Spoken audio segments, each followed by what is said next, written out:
She wasn't their queen, but she saved them when everyone else let them starve. If she had looked away, if she had told herself, "This is not my kingdom," an entire nation might have disappeared quietly, not by war, but by hunger. Because famine doesn't scream. It kills slowly, and history rarely remembers those who die silently.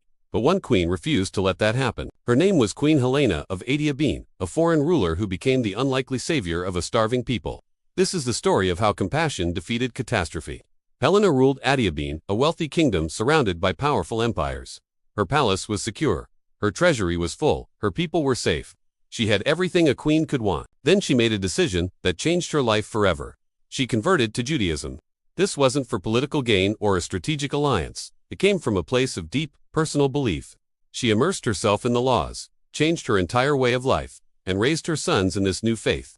For many rulers, faith was just a symbol. For Helena, it was a responsibility, and that responsibility would soon be tested in the most extreme way imaginable.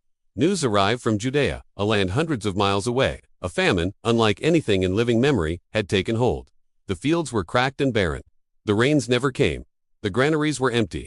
Children fainted in the streets from hunger. Families sold everything they owned, even their own freedom, just for a mouthful of food. Judea was under the rule of the mighty Roman Empire. But Rome did nothing. The local leaders were powerless, their resources depleted. People were dying every single day. Helena was far away, safe in her comfortable palace, untouched by the tragedy.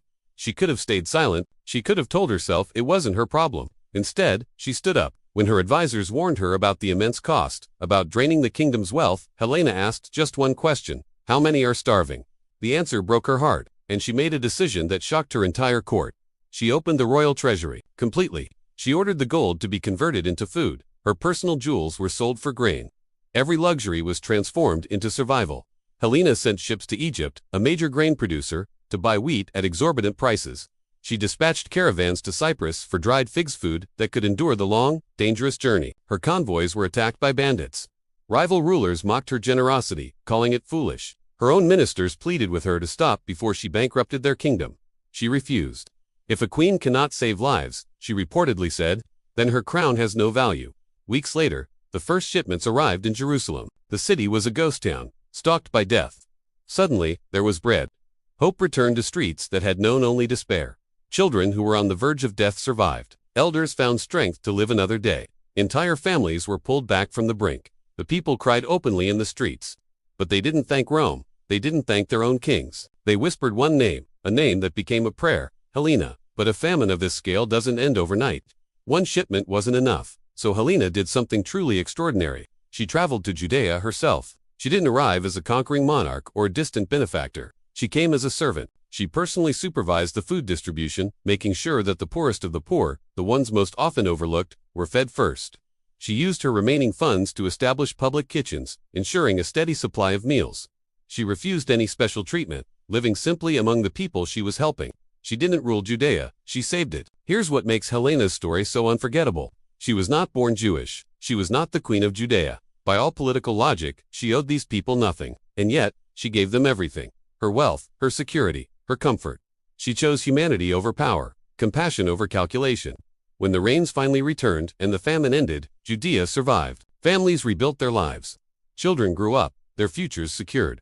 The nation's faith endured. All because one queen chose to act when everyone else just watched. Helena never demanded statues in her honor.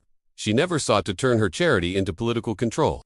She believed that saving lives was its own reward. When her long life came to an end, Queen Helena had one final request. She asked to be buried in Jerusalem, not in her royal palace, not in her homeland of Adiabene, but among the people she had saved. And that is where she rests today, in a tomb she had built for her family.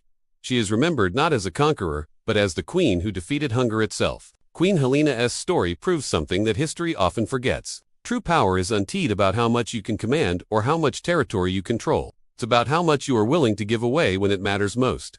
She faced famine, and she won. Thank you so much for watching. If this story moved you, please consider liking this video and subscribing for more stories of forgotten heroes. See you next time.